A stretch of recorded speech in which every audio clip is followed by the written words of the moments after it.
윤석열 인수위에서 어 600만 원씩 일괄 지급, 소위 말하면 보편 지원이죠. 그렇게 해놓고 인수위가 이제 손실보상금 차등 지급하겠다 이렇게. 얘네들 정말 그 선별 지급 이런 걸 되게 좋아해요 보면. 선별 지급. 다시 말씀드립니다. 선별 지급을 주장하는 사람들. 그 의도는 가진 자들이 세금 덜 내겠다는 뜻이에요. 간단히 말해서. 장기적으로 봤을 땐 그렇다는 거. 근데 선별 지급에 대한 문제를 우리가 수차례 이야기했었잖아요. 근데 이 이야기를 또 하게 만든다는 것 자체가 일단 거기서부터 실망이고요. 이 손실 보상금에 대한 차등 지급을 다시 한번 이야기하지만 어떻게 할 건데? 어떻게 할 거냐는 겁니다. 그러니까 구체적인 안이 아직 안 나왔는데 이제 큰 아웃라인만 나온 거죠. 손실보상금을 차등 지급하겠다 했는데 지금 이것 때문에 소상공인들이 엄청 화가 났습니다. 50조를 막, 이거 성대모사 해야 되는데. 막 50조를 막 풀어가지고 막 무조건 지원해주겠다고 했잖아요. 똑같아요. 네. 근데 소상공인들이 한 말이에요. 현 정부보다 지금 퇴행했다. 현 정부보다 못하다. 모르셨어요, 여러분? 그러니까 여기서 말하는 600만 원은 그러니까 최고 금액이잖아요. 최고액이 600만 원이고 최하액은 100만 원이에요. 그러면은 그 100만 원, 600에서 500만 원, 400만 원, 300, 200, 100만 원 이걸 그러니까는 피해 입은 소상공인이 주장해서 받아내는 게 아니라 정부에서 판단해서 주는 거예요, 그냥. 그러니까 가만히 있으라 이거예요. 너희들은 아무것도 하지 말고 가만히 있어서 알아서 줄 테니까는 그냥 주는 대로 받아 먹어라. 이거거든요. 그러면은 600만 원을 받는다고 칩시다. 그러면은 지난 2년 동안 매출 하나 없이 납부했던 임대료가 600만 원밖에 안 될까요? 더 되죠. 그러니까 말이 안 되는 거예요. 4대 보험료만 해도 600만 원이 훨씬 넘을 거예요. 맞아. 근데 그걸 피해 보상으로 600만 원을 준다는 것 자체도 말이 안 되지만. 그리고 맥시멈 600이니까 예. 600 받는 사람들은 거의 없을 겁니다. 사실. 그렇죠. 그리고 이제 그동안 그 가운데에서 이제 폐업했거나 휴업했거나 하는 것에 대해서 또 행정적인 소송이 엄청 붙을 거예요. 그러니까 그 분노한 그 소상공인들이 이렇게 마음을 돌릴 때 어떤 꼴을 당하는지 이번 지방선거에서 볼 수 있지 않을까 싶기도 하고요. 자, 그런데 윤석열이 그 당시 이제 공약했던 거 한번 볼게요. 원래는 1,000만 원 이야기 나왔다가 네. 윤석열이 영업시간 제한, 방역 패스 철폐, 600만 원 추가 보상 이렇게 2월 26일 날 추가 보상. 추가 보상 요건데 이렇게 이야기를 했는데 결국에는 예초에 이제 소상공인들 기대했던 건 1,000만 원씩 일괄 지급하겠다는 거거든요. 1,000만 원씩. 그래서 우리가 그때 그랬지. 그거 지급해달라가 아니라 이거 거짓말이다. 라고 이야기를 했었다고요. 근데 1,000만 원 준다더니 600만 원도 선별 지급하겠다. 요건데 600만 원 나와서 이야기가 나와서 하는 이야기니까요. 600만 원이 윤석열 인수위가 집무실 새 이름 찾는다면서 600만 원 걸었어 지금. 영산 대통령 집무실 이름 추천받습니다. 얘들 600만 원의 부퍼가 이것도 미신적인 게 분명히 있다고 봐. 뭔가 5자에 그 집착하는 것처럼 뭐 6자에 또 뭔가 걸렸나. 뭐가 있어요. 여기 700만 원이면 큰일 나는 상황이 있었던 거예요. 600만 원 걸려 있는데 이거를 이제 우리 방식으로 새날 유튜브 커뮤니티에서 우리들 방식으로 한번 이름을 공모해봤거든요. 지금 뭐 엄청나게 올라오고 있는데 그중에 제일 눈에 띄는 거 이거였어요. 볕이 드는 집 양재택. 이게 한자로 대충 열버무리면은 태양빛이 있는 집 이런 뜻이에요. 양재택. 이 기가 막히지 않습니까? 내가 보기에 이분을 따라갈 지금 대상 후보예요. 대상 후보. 이름 좋다. 양재택. 아니, 해석도 여러 가지가 있더라고요. 양지 바르고 재물이 모이는 택지. 이렇게. 좋네요. 저는 계속 주장했던 게 용무실이었잖아요. 용무실. 용산의 집무실. 용무실 얼마나 좋습니까? 직관적이고. 그렇죠. 우리도 이제 뭐 600만 원짜리 상금은 못 드리지만 제가 거기다 걸었어요.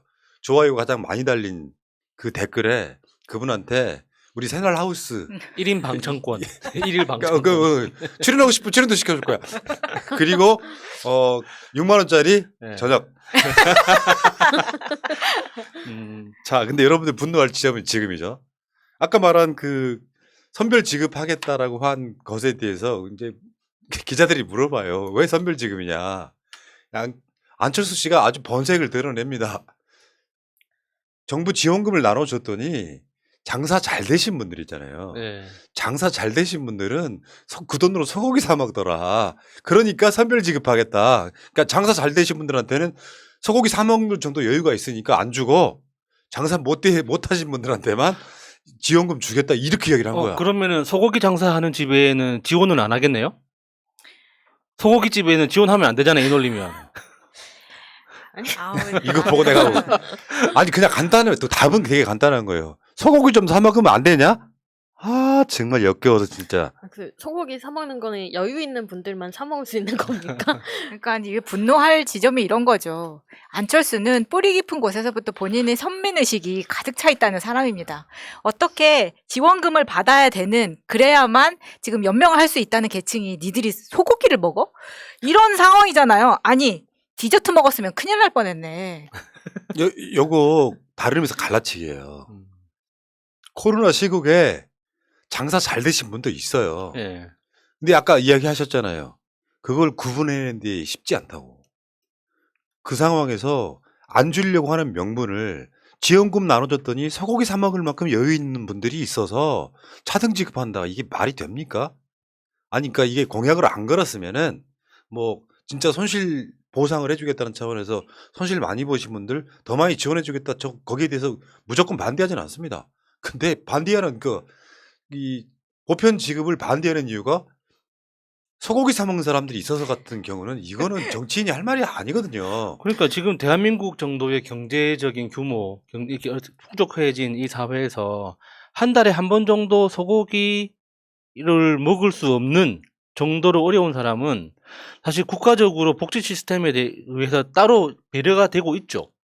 그러니까 이게 진짜 이게 현실하고도 동떨어져 있는 것이고, 그러니까 어떤 형평이라는 차원에서도 굉장히 심각한 어떤 정치적 문제의식을 드러내는 거죠. 진짜 안철수가 서민의 생활에 관심이 있었다면 한우 유통 구조에 대해서 지적을 했었어야죠. 한우가 왜 비쌉니까? 사실 나가면은 소고기나 돼지고기나 가격이 그렇게 차이가 나지 않아요. 근데 우리나라만 유독 수입도 아니고 한우를 이렇게 비싸게 파는 이유에 대한 비판이 있었어야 된다고 생각합니다. 사실은.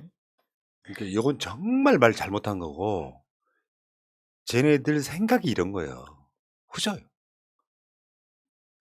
나는 반대로 이야기할 것 같거든. 저번에 우리가 전국민 재난지원금 받았을 때 우리가 했던 얘기잖아요. 소고기 사 먹자고. 그게 그 돈으로 뭐 어떤 분들한테는 굉장히 중요하게 생활비가 될지 몰라도 어떤 분들한테는 일종의 꽁돈이 생긴 거잖아요. 예. 소고기 사 먹으면은 그 소고기를 파는 집들이 장사가 잘 되는 게 나쁜가? 그러니까 고생들 하셨으니까 소고기를 좀 사 드시라 이게 못할 지언정. 야, 니들 중에 장사 잘 되는 사람이 있어. 그 사람들은 지원금 줬더니 소고기 사 먹더라. 그러니까 그 사람들은 안 줄 거야. 대체 이게 뭐 말이야 막걸리. 재난지원금이든 어떤 손실보상지원금이든 그게 그러니까 방역, 그러니까 코로나라는 어떤 그 전체적인 유행병 때문에 생긴 사회적으로 같이 그러니까 고생을 하고 견뎌냈잖아요. 그러니까 그런 것에 대한 어떤 격려 연대의 의미가 있는 거지.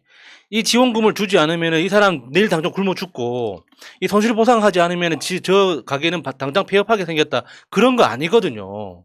그러니까 이 방역 상황이라는 어떤 사회적인 분위기에 대해서 함께 견뎌냈고 함께 고생했기 때문에 그것에 대해서 우리 그러니까 확인하자는 증명 같은 거예요. 당신 고생했습니다. 라는 것에 대해서 그리고 정부 정책에 대해서 그 적극적으로 협조를 해줬다 하는 어떤 감사의 표시지. 너 지금 이거 없으면 굶어 죽을 테니까 이거나 먹고 떨어져라 이렇게 주는 게 아니거든요. 이거 완전 생각이 글러먹은 거예요, 진짜. 지금 안철수라고 내가 앞에 써놨는데 정확히 말하면 윤석열 측이에요. 그렇죠. 지원금으로 소고기 타드신 분들이 있어서 차등 지급한다.